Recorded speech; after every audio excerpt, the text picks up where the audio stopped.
Bahlil Lahadalia jual 5.000 sumur minyak ke asing. Anies Baswedan dianggap berbahaya oleh Jokowi dan Prabowo, PDIP digembosi. Kaisang masih sembunyi, publik dan KPK menunggu jawaban bungsu Jokowi. Pramono Anung harus 2 kali izin dengan Jokowi untuk maju di Pilkada Jakarta 2024. Halo Sobat Pojok, minggu ini kita akan menyajikan berita-berita terupdate, aktual, dan berbagai informasi menarik lainnya. Selama sepekan bersama saya Putri Anju di program Resum Pojok Negeri Media.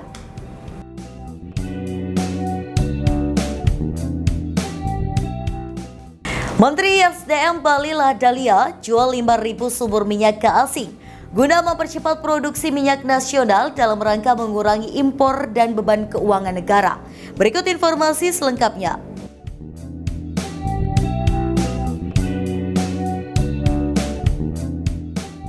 Baru seminggu lebih dilantik jadi Menteri SDM, Bahlil Lahadalia memberi terobosan fenomenal demi menggenjot produksi minyak nasional dalam rangka mengurangi impor dan beban keuangan negara. Berkaca pada target produksi minyak dalam asumsi dasar makroekonomi APBN 2024 memang sangat tragis, hanya 630.000 barel per hari. Bahkan lebih tragis lagi ketika melihat kenyataan realisasi produksi lapangan. SKK Migas menyebut produksi harian atau crude plus oil hanya bergerak di angka 610.000 hingga 613.000 barel per hari, lebih rendah dari target yang ditetapkan. Rendahnya target produksi minyak ini sejalan dengan laporan SKK Migas di akhir tahun 2023 lalu. Dalam setahun, produksi lapangan minyak nasional hanya mencapai 221 juta barel per tahun. 360 hari sama dengan 613.000 barel per hari. Rendahnya produksi minyak nasional tidak sebanding dengan tingginya angka konsumsi. SKK Migas mencatat, konsumsi minyak nasional 505 juta barel per tahun. Paling banyak terserap ke sektor transportasi 248 juta, industri 171 juta barel, dan ketenaga listrikan 38,5 juta barel. Kalau total produksi dalam setahun 221 juta barel secara apple to apple dipakai untuk membayar konsumsi 505 juta barel, maka ada selisih kurang sebesar 284 juta barel. Satu-satunya cara yang dipakai pemerintah untuk menambal kekurangan tersebut adalah impor. Kementerian SDM mencatat, impor Indonesia sepanjang 2013 capai 297 juta barel. Terdiri 129 juta barel untuk crude dan 124 juta barel untuk oil atau produk. Bayangkan seberapa buruk status net importer oil Indonesia. Import 297 juta per tahun barel jauh lebih tinggi dari produksi hanya 221 juta barel per tahun. Untuk mendatangkan minyak impor, pemerintah harus melepaskan cadangan devisa sebesar 396 triliun rupiah dalam setahun. Maka menurut Bahlil ini adalah bentuk pemborosan yang nyata. Harus ada upaya alternatif tingkatkan produksi nasional untuk mengeluarkan Indonesia dari jurang net imported oil dengan tanggungan biaya yang sangat besar. Bahlil mengusung terobosan fenomenal untuk menjual 5.000 sumur minyak kategori idle well atau nganggur tidak lagi produksi kepada swasta, terutama asing untuk reaktivasi kembali produktivitasnya untuk genjot produksi. Saat ini secara nasional ada sekitar 44.985 sumur minyak, hanya 16.990 yang produksi. Sementara 16.250 sumur masuk kategori menganggur atau berhenti produksi. Tidak semua sumur nganggur bisa direaktivasi kembali mengingat tidak adanya potensi subsurface keekonomian yang tidak terpenuhi karena Hekos reactivation serta faktor HSE dan non-teknikal lainnya. Setelah diverifikasi Kementerian SDM, Bahlil menyatakan ada sekitar 5.000 sumur yang bisa direaktivasi kembali, dilepas ke swasta. Jadi untuk genjot produksi, cara Bahlil adalah reaktivasi kembali produktivitas sumur nganggur dengan cara dijual dan dilepas kepada swasta, mayoritasnya asing. Ada 1.001 cara yang bisa dilakukan tanpa harus melepas sumur-sumur idle well kepada kontraktor swasta asing. Contohnya, jika memang masalah pemerintah adalah soal teknologi yang butuh banyak anggaran di luar kesanggupan produksi, cara mengatasinya sederhana sekali. Bahlil harus berani melenyapkan inefisiensi dan korupsi di sektor hulu migas yang marak dilakukan para elit dan kontraktor swasta. Salah satunya adalah indikasi inefisiensi, markup, perampokan, cost recovery atau biaya pengganti produksi dari pemerintah ke kontraktor swasta. Pada 2018 lalu, biaya produksi atau cost recovery ditetapkan 10,1 miliar US dollar, naik jadi 13,9 miliar US dollar di 2024. Artinya kenaikannya hampir mencapai 38%. Mulai 13,9 miliar US dollar hingga 10,1 miliar US dollar atau 10,1 miliar US dollar dikali 100 sama dengan 37,6% dibulatkan jadi 38%. Di saat yang sama produksi nasional justru menurun tajam dari 808 ribu barel per hari di 2018 jadi 610 ribu hingga 615 ribu per hari di tahun 2024. Artinya penurunannya mencapai 24%, yaitu 615 ribu barel dikurang 808 ribu barel atau 808 ribu barel kali 100 sama dengan 23,8% dibulatkan jadi 24%. Bayangkan biaya produksi yang pada APBN naik ugal-ugalan capai 38%, tapi produksinya justru turun 24%. Kenyataan ini sesungguhnya membuktikan tingginya inefiensi sektor hulu migas menjadi benalu utama turunnya produksi dan Indonesia harus bergantung tinggi terhadap minyak impor. Pertanyaannya, kenapa bisa? Biaya produksi naik sangat tinggi tapi produksinya malah turun tajam. Salah satu penyebabnya adalah maraknya praktik korupsi dan markup yang antara jabatan pemerintahan, Komisi 7 DPR Republik Indonesia, pihak SKK Migas dan kontraktor swasta. Tidak perlu saya bicara panjang lebar untuk buktikan. Lihat saja kasus OTT-nya Rudy Rubiadini, Kepala SKK Migas, Jero Wacik, mantan Menko SDM, dan Sultan Batogana fraksi Demokrat di Komisi 7. Bagaimana praktek korupsi dan markup itu bisa terjadi? Peluangnya muncul di SKK Migas mulai dari perencanaan, pengajuan, hingga pelaksanaan Work Program and Budget atau WPNB. Katakanlah di tahun 2024 ini biaya produksi diajukan dan realisasinya berpotensi lebih dari 13,9 miliar US dollar. Anggaran sebesar itu sepenuhnya dikelola oleh SKK Migas tanpa ada pengawasan Majelis Wali Amanat. Status SKK Migas selaku BHMN itu derajatnya seperti kampus-kampus negeri milik negara. Di atas rektor ada Majelis Wali Amanat yang mengontrol rektor kelola uang kampus. Setahun kampus kelola uang tidak lebih besar dibandingkan tanggungan APBN untuk biaya pengganti produksi minyak ke kontraktor. Sementara SKK Migas kelola uang negara 13,9 miliar US dollar tidak ada yang mengontrol dan mengawasi. Ini keadaan nyaman yang memberi peluang bagi pejabat pemerintahan, politisi dan kontraktor markup bergerombol merampok uang negara. Perkara kotor ini masih berlangsung subur sampai saat ini. Seandainya perkara kotor inefisiensi ini dilenyapkan, maka negara bisa menghemat sekitar 60,8 triliun rupiah per tahun. CR 2024 13,9 miliar US dollar hingga 2018-nya 10,1 miliar US dollar sama dengan 3,8 miliar US dollar kali kurs 16.000 sama dengan 60,8 triliun. Hasil pengamatan tentu saja bisa digunakan pemerintah menghidupkan kembali beberapa sumber idle well untuk mengurangi ketergantungan terhadap kontraktor asing. Pengamatan ini juga lebih dari cukup untuk menggenjot produksi dengan cara membangun kilang. Cukup dengan biaya 50 juta US dollar sampai 150 juta US dollar. Pemerintah bisa bangun kilang kapasitas 6.000 sampai 18.000 barel per hari. Dengan membangun 10 kilang mini misalnya bisa mendapatkan kapasitas hampir 100.000 sampai 200.000 barel per hari. Ini baru salah satu model penghematan inefisiensi di sektor migas. Masih banyak celah inefisiensi yang perlu dilenyapkan. Jika semua berjalan baik maka kebocoran anggaran negara bisa teratasi. Indonesia pelan-pelan bisa membangun ketahanan migas tanpa perlu bergantung terhadap modal asing. Tapi, apa punya niat dan berani Bahlil lenyapkan perkara kotor yang jadi ladang perampokan uang negara para elit dan kolega oligarkinya. Ini malah usung terobosan Juan, lepas 16.250 sumber minyak idle well kepada swasta terutama asing.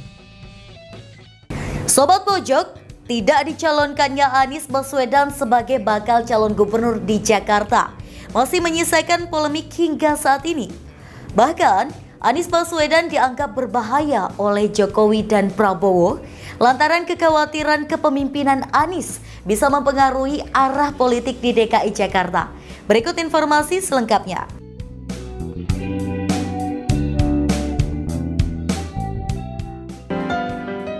Gagalnya Anies Baswedan menjadi calon gubernur Jakarta yang diusung oleh PDIP menimbulkan banyak spekulasi dan perdebatan.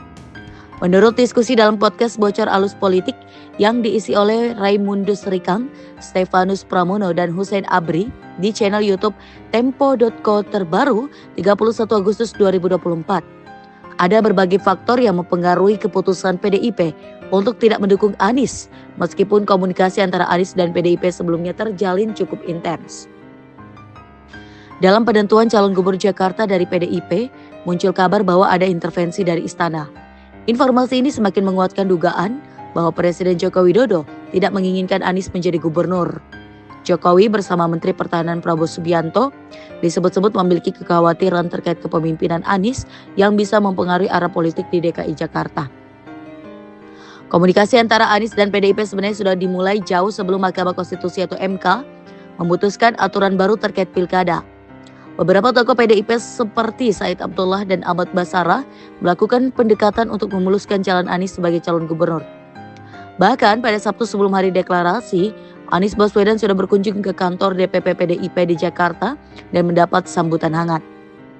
Namun pada hari deklarasi yang dijadwalkan Senin, Megawati Soekarno tiba-tiba memutuskan untuk membatalkan pencalonan Anies. Menurut sumber yang disebutkan dalam podcast tersebut, salah satu alasan utama pembatalan adalah keberatan dari Basuki Cahayapurnama atau Ahok yang pernah bersaing ketat dengan Anies dalam Pilkada 2017. Ahok menyatakan kepada Megawati bahwa jika PDIP mengusung Anies, ia akan mengundurkan diri dari partai dan menyerahkan kartu anggotanya. Tidak hanya protes Ahok, PDIP juga mengalami perpecahan internal terkait dukungan kepada Anies. Ada dua faksi utama dalam partai tersebut, yaitu kelompok yang pragmatis dan ingin menang, serta kelompok yang lebih ideologis dan tidak sepakat dengan rekam jejak Anies, terutama terkait Pilkada 2017 yang syarat dengan isu agama. Perpecahan ini semakin runcing ketika pihak istana diduga turut ikut campur dalam keputusan partai. Jokowi dan lingkarannya di istana disebut-sebut sangat resisten terhadap pencalonan Anies sebagai gubernur Jakarta. Hal ini dilihat sebagai ancaman bagi posisi politik mereka di Jakarta, terutama mengingat popularitas Anies di kalangan pemilih yang berbasis pada sentimen keagamaan. Selain itu, Jokowi dikabarkan lebih memilih sosok yang bisa menjaga stabilitas politik seperti Pramono Anung yang akhirnya menjadi calon gubernur yang diusung PDIP. Pramono Anung dipilih oleh Megawati Soekarno Putri setelah adanya makan siang bersama beberapa tokoh penting di PDIP, termasuk Ahok. Pramono dianggap sebagai sosok yang bisa menjadi titik tengah antara kepentingan partai dan istana. Pengalaman Pramono yang pernah menjabat sebagai Menteri Sekretaris Negara dan Sekretaris Jenderal PDIP menjadikannya pilihan yang aman bagi PDIP, terutama karena resistensi dari Jokowi terhadap Anies. Pramono Anung meski sempat kaget dengan pencalonan yang mendadak, akhirnya menerima keputusan partai setelah berkonsultasi dengan istrinya. Sosoknya dinilai bisa menjembatani kepentingan PDIP dan istana, terutama karena hubungannya yang dekat dengan Jokowi selama menjabat sebagai Mensesnek. Selain faktor internal, tekanan dari istana juga disebut sebagai alasan utama mengapa Anies tidak jadi dicalonkan. Salah satu narasumber mengungkapkan bahwa istana khawatir jika Anies terpilih kembali sebagai gubernur Jakarta, kebijakan-kebijakan yang diusungnya dapat berseberangan dengan agenda nasional. Tekanan ini datang dalam bentuk revisi Undang-Undang MD3 yang bisa mempengaruhi posisi politik Puan Maharani di DPR, serta pengungkapan kasus hukum yang melibatkan beberapa petinggi PDIP. Kegagalan Anies Baswedan menjadi calon gubernur Jakarta bukan hanya soal strategi politik internal PDIP, tetapi juga melibatkan intervensi dari istana dan kepentingan kelompok-kelompok tertentu di dalam dan di luar partai. Meskipun Anies sudah mendekati PDIP dengan harapan mendapat dukungan, dinamika politik yang kompleks dan cawe-cawe dari Jokowi membuat rencana ini gagal terwujud. Sebagai gantinya, PDIP memilih Pramono Anung yang dianggap lebih aman dan dapat diterima oleh berbagai pihak termasuk istana. Dalam konteks cawe-cawe, Jakarta diibaratkan sebagai melting pot, tempat pertemuan berbagai kepentingan istana dan juga Prabowo Subianto. Lalu, apa kaitannya Prabowo dengan gagalnya Anies Baswedan dapat tiket menuju Pilkada Jakarta 2024? Konon, jika Anies Baswedan mendapatkan tiket dari PDIP dan maju di Pilkada Jakarta 2024, Anies dianggap bisa mengganggu konstelasi politik di 2029. Artinya, jika Anies maju dan terpilih kembali sebagai gubernur Jakarta, maka Anies dinilai punya kesempatan untuk tetap orbit di level politik nasional. Oleh karena itu, pada tahap lobi-lobi pencalonan, ada komunikasi antara Prabowo Subianto dengan Bendahara Umum PDIP, Oli Dondo Kambe. Selain itu, Prabowo dituding masih kesal dengan Anies Baswedan perihal nilai 11. Pemberian nilai 11 yang diberikan Anies Baswedan untuk Prabowo ini ternyata masih membekas dan menimbulkan dendam bagi presiden terpilih. Jadi kesimpulannya, baik Jokowi maupun Prabowo tidak mau Anies Baswedan menjadi calon gubernur. Selain karena dendam di masa lalu, Anies diyakini kuat bakal menang jika maju di Pilkada Jakarta 2024 sekalipun musuhnya. KPK akan memeriksa anak Presiden Kaisang Pangarep terkait dugaan gratifikasi buntut pemakaian jet pribadi Gulfstream G650 ke Amerika Serikat bersama istrinya Erina Gudono. Meski dalam hal ini Kaisang bukan penyelenggara negara, namun Ketua Umum Partai Solidaritas Indonesia atau PSI itu memiliki keterkaitan dalam keluarga penyelenggara negara, yakni anak dari Presiden Joko Widodo. Berikut informasi.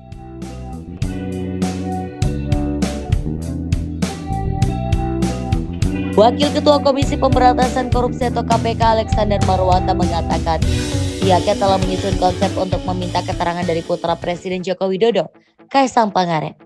Permintaan keterangan itu terkait laporan dugaan gratifikasi Kaisang buntut pemakaian jet pribadi Gulfstream G650 ke Amerika Serikat bersama istrinya Erina Gudono.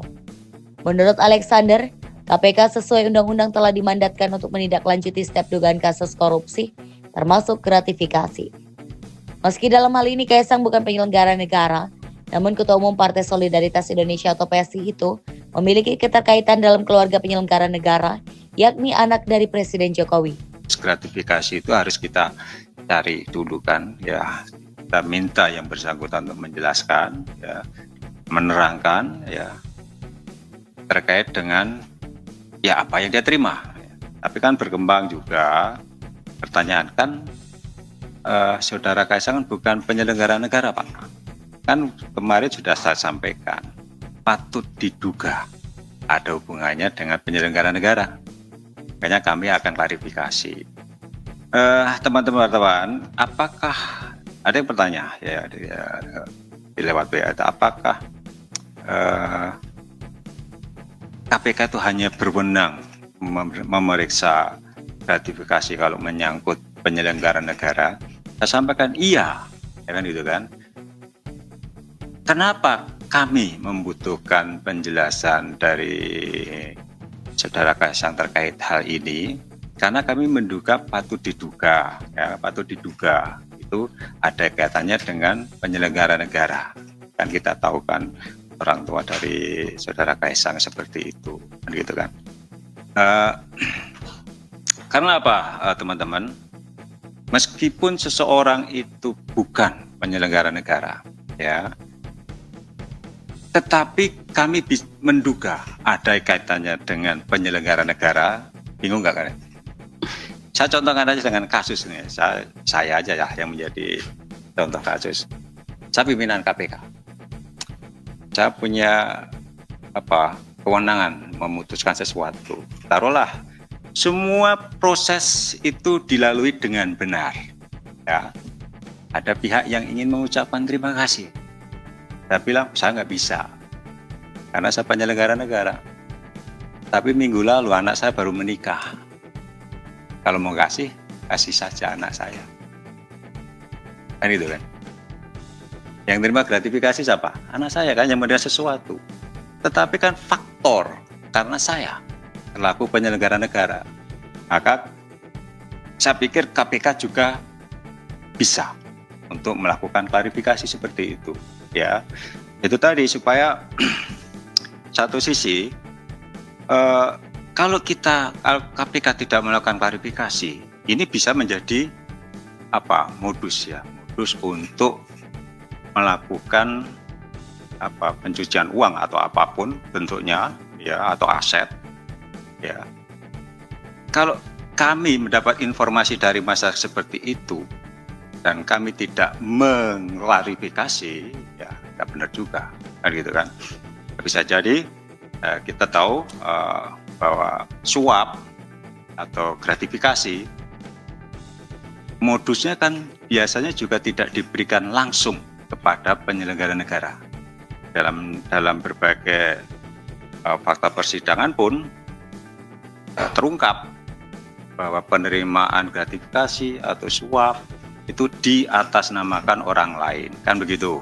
Jadi itu kan gratifikasi juga. Tapi pada intinya teman-teman, untuk mengetahui apakah fasilitas itu gratifikasi atau bukan, KPK perlu penjelasan, perlu keterangan dari yang bersangkutan.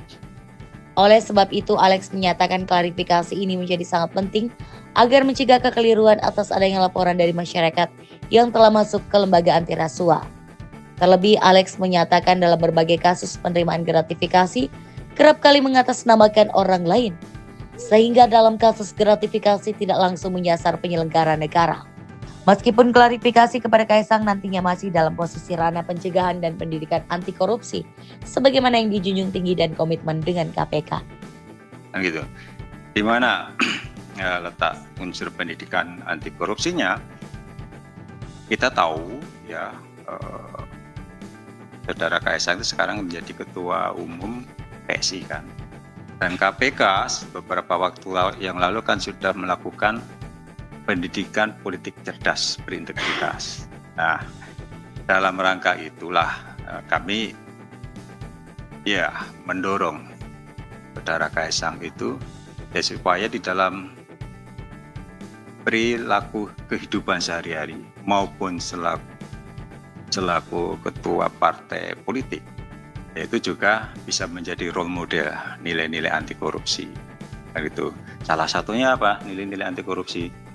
Hidup sederhana. Sebagaimana diketahui, Kaisang Pangarep dan Erina Gudono diduga menyewa jet pribadi mewah untuk pergi ke Amerika Serikat atau AS.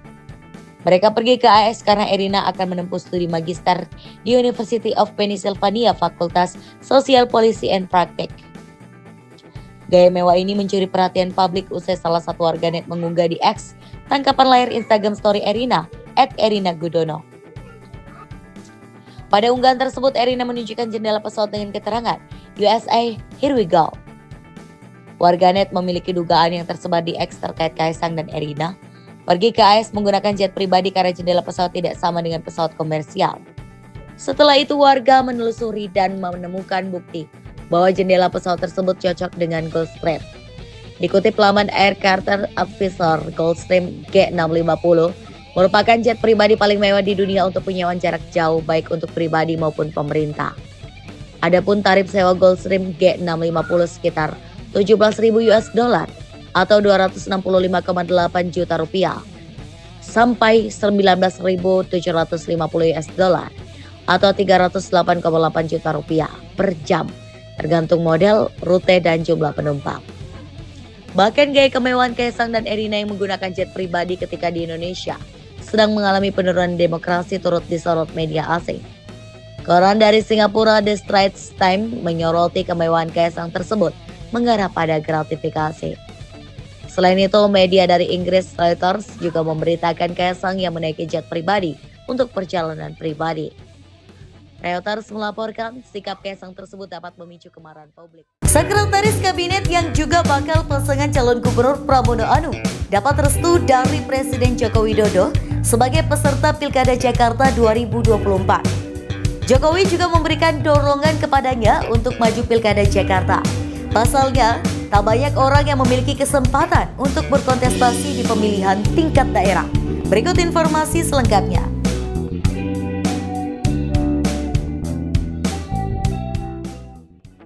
Bakal pasangan calon gubernur atau cagup dan calon wakil gubernur atau cawagup Pramono Anung dan Rano Karno resmi mendaftar sebagai peserta Pilkada Jakarta 2024 Rabu 28 Agustus 2024. Saat mendaftarkan diri, Pramono Anung yang saat ini menjabat sebagai Sekretaris Kabinet mengaku 2 kali meminta izin kepada Presiden Joko Widodo atau Jokowi untuk maju Pilkada Jakarta. Menurutnya, Jokowi juga memberikan dorongan kepadanya untuk maju Pilkada Jakarta. Pasalnya, tak banyak orang yang memiliki kesempatan untuk berkontestasi di pemilihan tingkat daerah. Pramono lantas meminta izin lagi kepada Jokowi karena ada desakan dari PDIP untuk bertarung di Jakarta. Yang berikutnya, secara pribadi, karena saya saat ini masih menjabat sebagai Sekretaris Kabinet Pemerintahan Pak Jokowi dan Kiai Haji Ma'ruf Amin, saya telah menyampaikan dan memohon izin kepada Presiden sebanyak 2 kali. Ketika menyampaikan permohonan izin yang pertama, beliau dengan spontan menyampaikan, "Mas, tidak banyak orang yang mendapatkan kesempatan seperti ini, harus maju." Walaupun terus terang pada waktu itu saya masih ragu-ragu mau maju atau tidak. besoknya kemudian saya minta izin kembali kepada Presiden, Bapak saya akan maju karena memang permintaan partai, desakan dan sebagainya untuk maju. Akhirnya beliau menyampaikan bahwa ya sudah maju saja, bismillah. Diberitakan sebelumnya, Presiden Jokowi telah buka suara perihal langkah Pramono Anung maju Pilkada Jakarta 2024. Menurut mantan wali kota Solo itu, Pramono memiliki hak untuk berkontestasi di Jakarta. Ya itu hak politik dari Pak Pramono Anung dan PDI Perjuangan, dan semuanya pasti sudah ada kalkulasi politiknya, sudah ada hitung-hitungan politiknya. Saya kira memutuskan seperti itu kan bukan sesuatu yang sudah izin Pak, sudah izin ke Bapak. 2 hari yang lalu sudah begitu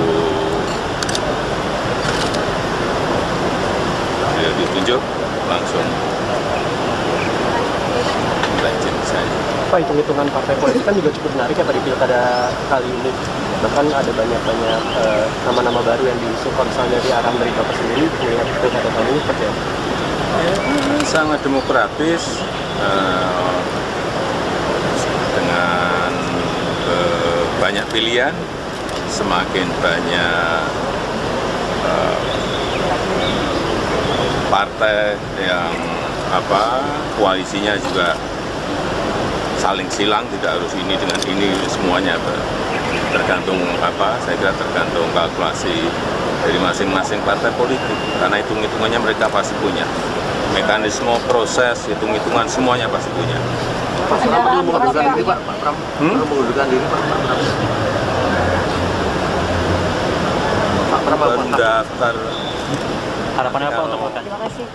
Sudah. PDIP selaku partai politik pengusung pasti sudah memiliki kalkulasi politik dalam memajukan Pramono. Mantan Gubernur Jakarta itu mengatakan, Pramono Anung sudah lapor kepadanya sebelum mendaftar sebagai calon Gubernur Jakarta. Sementara itu, Pramono Anung tidak mau mundur dari jabatannya sebagai Sekretaris Kabinet.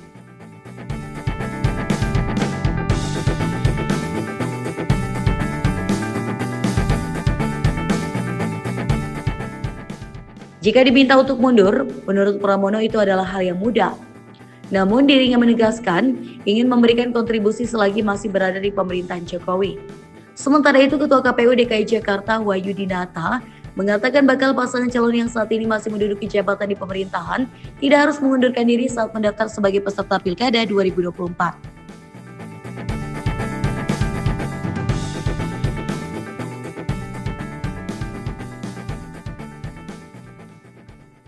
Itu tadi berita terhangat selama sepekan ini. Nantikan berita lainnya di web kami di pojoknegeri.com dan di channel YouTube Pojok Negeri Media.